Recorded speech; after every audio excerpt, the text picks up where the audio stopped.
The experience of the ego is just the awakened consciousness in your body. Well, the brain does not produce consciousness, but makes it possible to experience it. Endless consciousness gives the impression of something all-encompassing. Does individuality remain up to a certain degree? You have always good questions.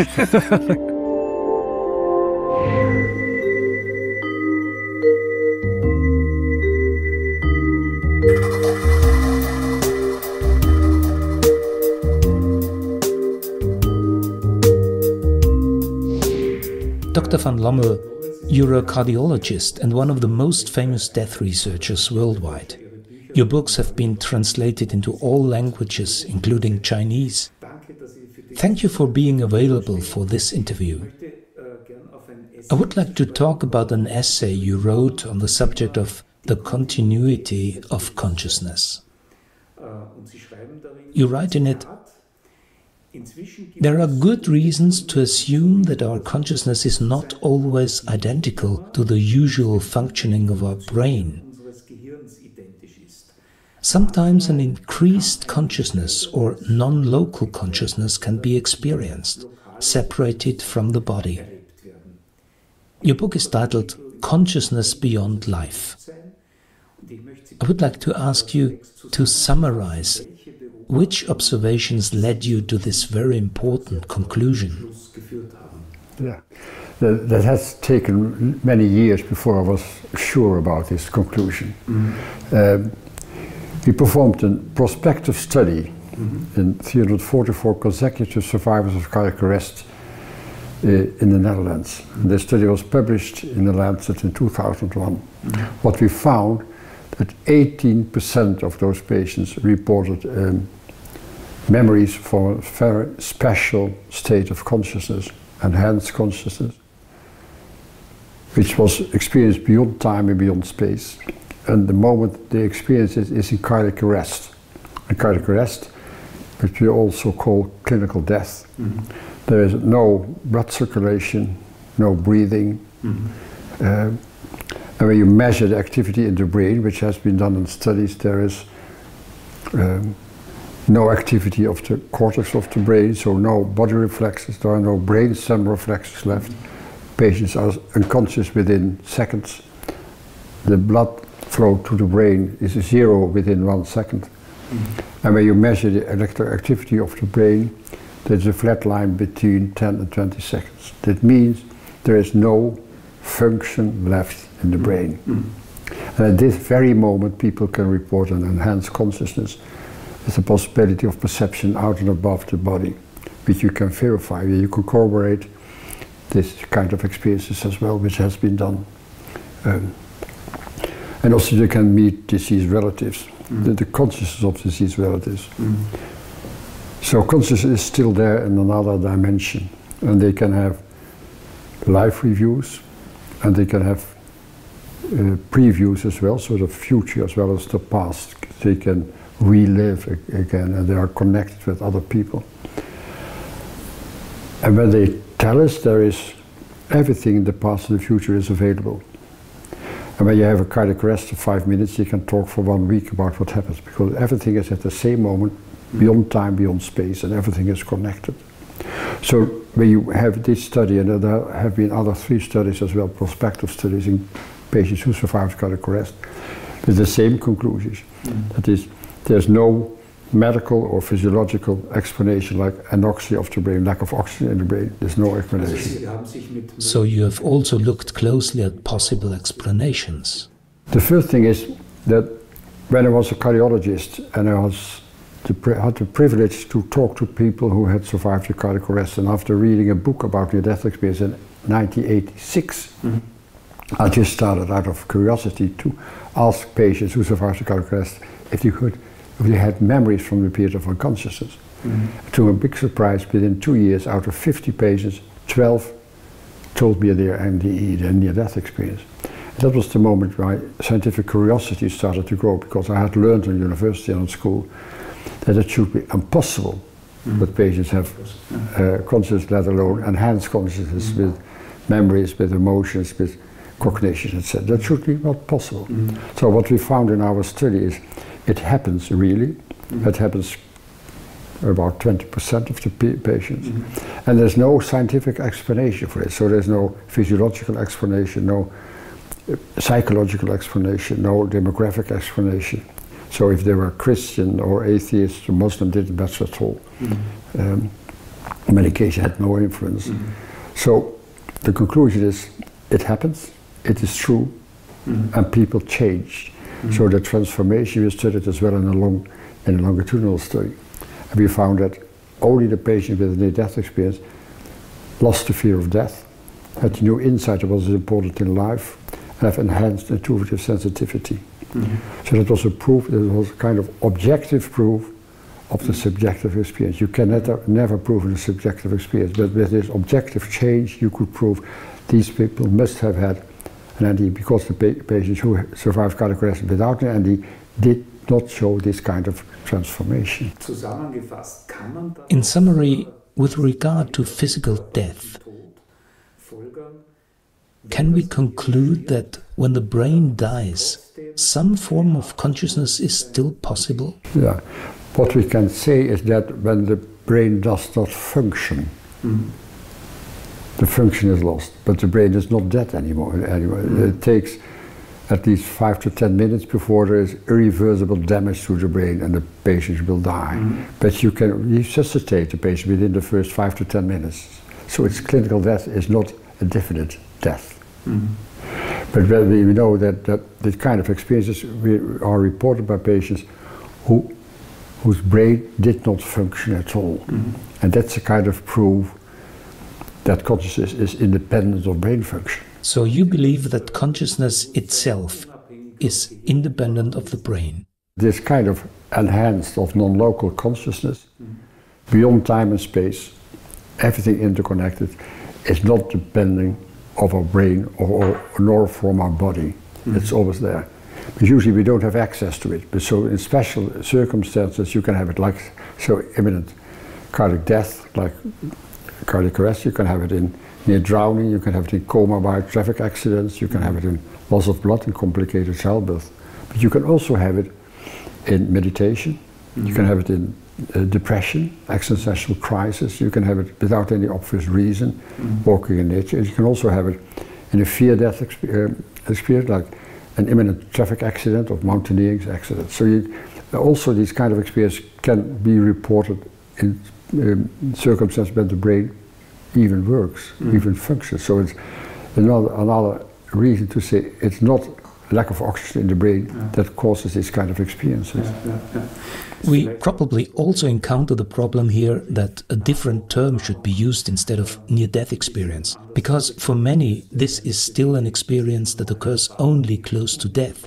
But such experiences also occur under completely different circumstances. Yeah, so it's so well known because of the book by Moody, who said the near-death experiences with all the elements, universal elements.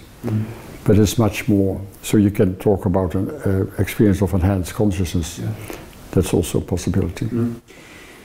The usual view, the materialistic view, is that consciousness arises only on the basis of brain functions. It is indisputable that there is a connection between brain activity and consciousness. Narcosis leads to unconsciousness. Neurodegenerative diseases lead to dementia, and so on. And you can observe, for example, in the development of a child, that the education of consciousness is linked to physical characteristics. So the question is, if consciousness itself is not something local, what does the brain do then? What functions do neuronal activities in the body have? Yeah, that's a good question. Well, the brain does not produce consciousness, but makes it possible to experience it. So it's a kind of interface, of kind of filter, also say. So your waking consciousness, when you're alive, and your memories you have, it's just a small part of all the memories and the full consciousness you have beyond the body as well. So the brain is functioning as an interface. To understand it, always compared with worldwide communication.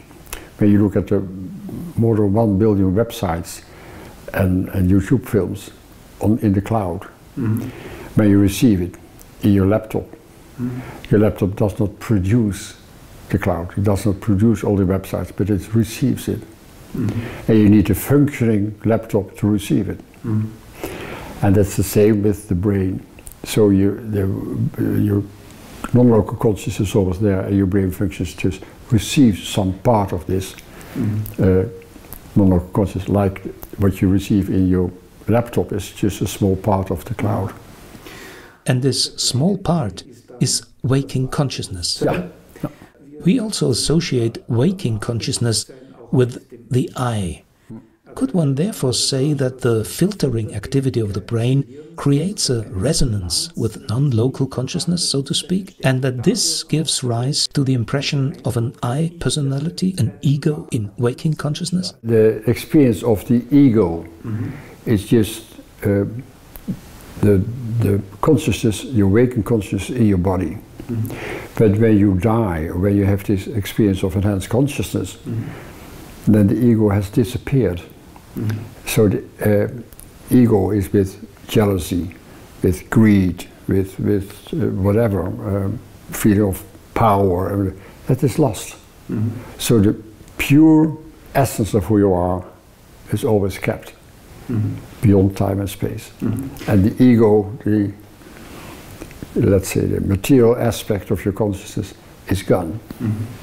This essence, if we start from your concept of a non-local, endless consciousness, that does give the impression of something all-encompassing. Is this essence also somehow still something individual? Is individuality preserved to a certain extent? Or is this essence simply everything without individuality? It is both. Let's say when you have a contact with the consciousness of deceased relatives during a near-death experience, but also after-death communication. So you have contact with the consciousness of a deceased relative, which happens between 70 to 80% in the first days, weeks, or months after the death of a close relative. It's about 125 million people in Europe must have had this after-death communication. So the consciousness, the essence of who the people were, is still available. But when you are in this enhanced consciousness experience, you're connected with everything. So you're the wave and the ocean at the same moment. But the individuality or the personality or the higher self is always there. And does this higher self continue to develop? When you come back in a new body, reincarnation, the same consciousness will have to learn new aspects for life. I think people tell us that we are a spiritual being in a physical body. And when you die, it's the end of our physical body, but not the end of our consciousness. And the consciousness during life is, the object is to learn.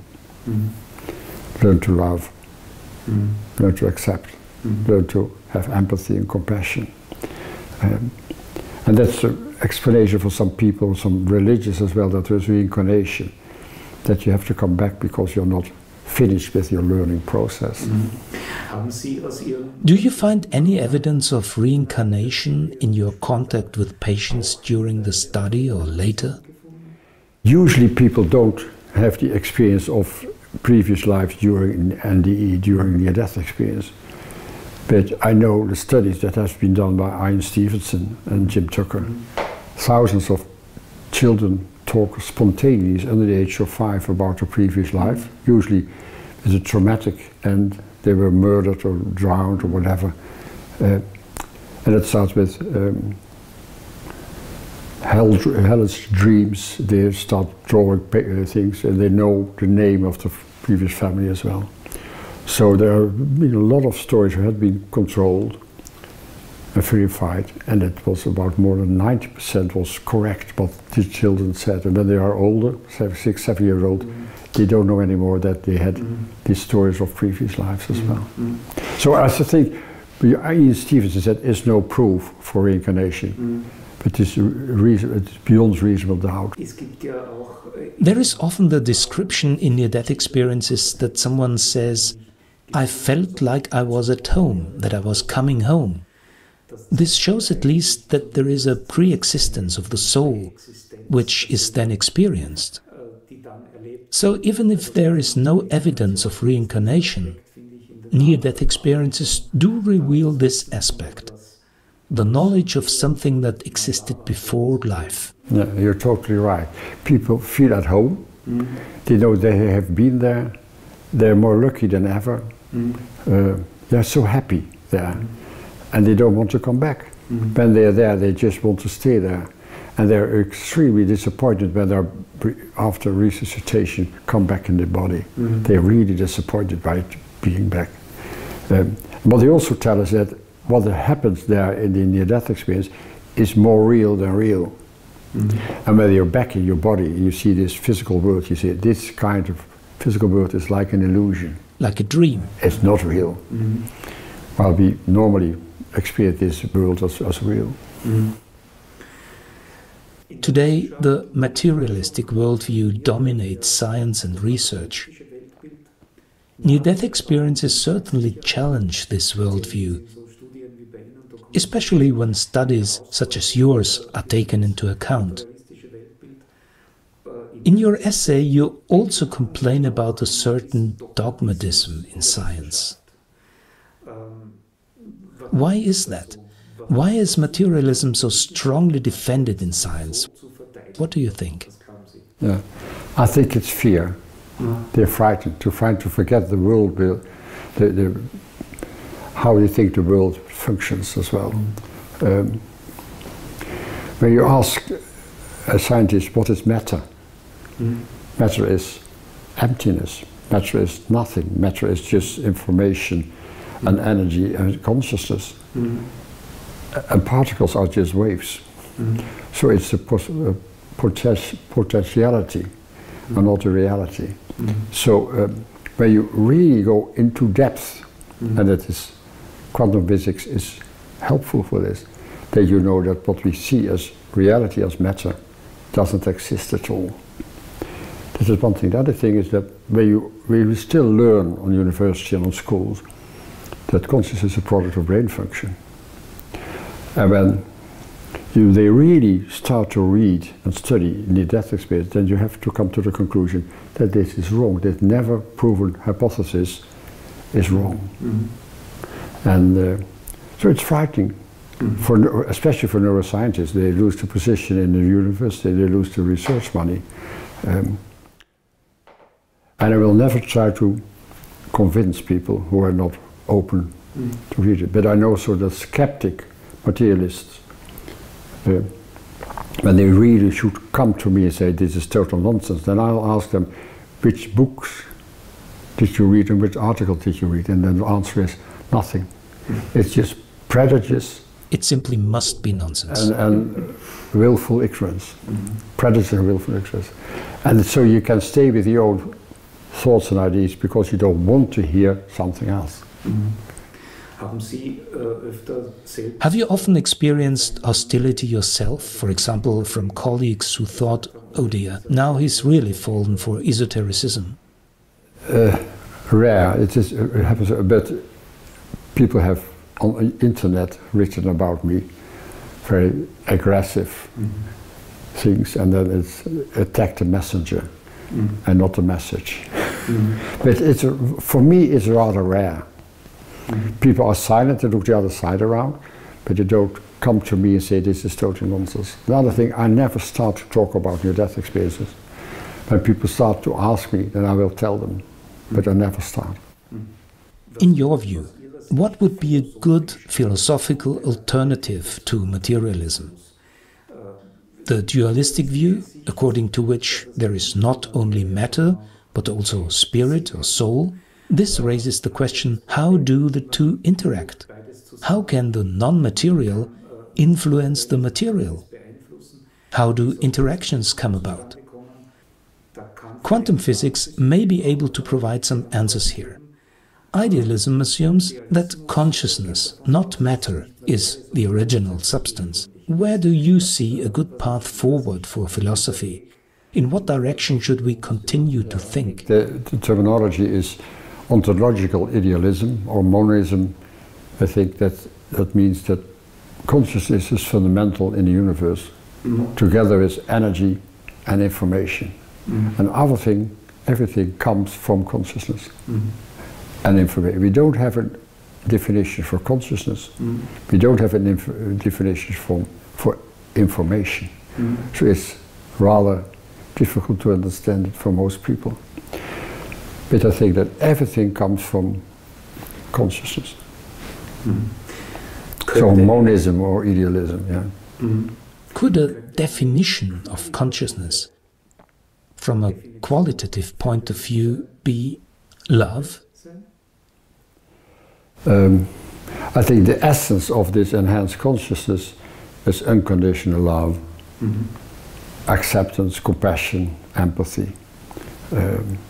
And this kind of love we don't know here on earth in the physical realm.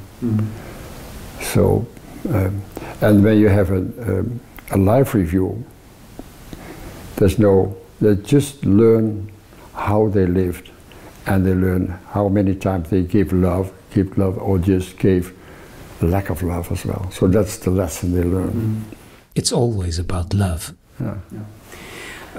For near-death experienced people, their worldview changes radically. Total.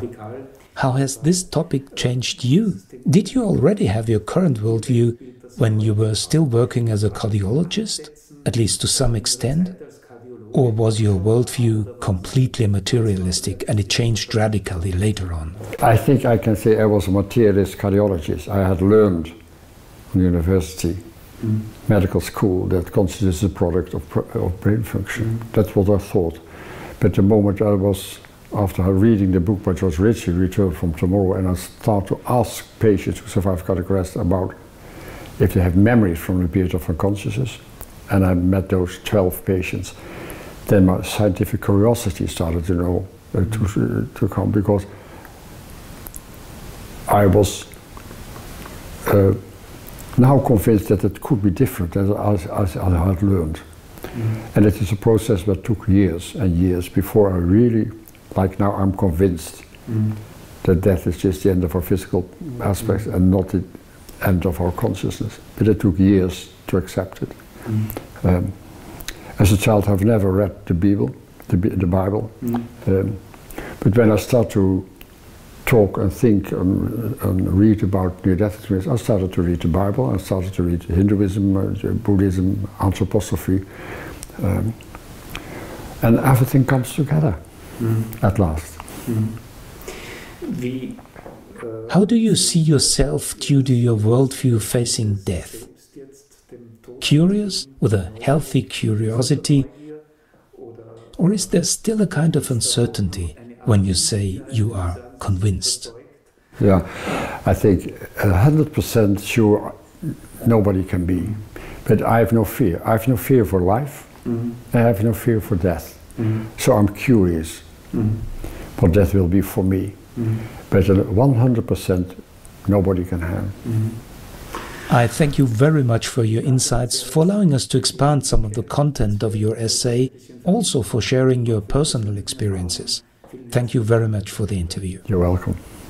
You had good questions again.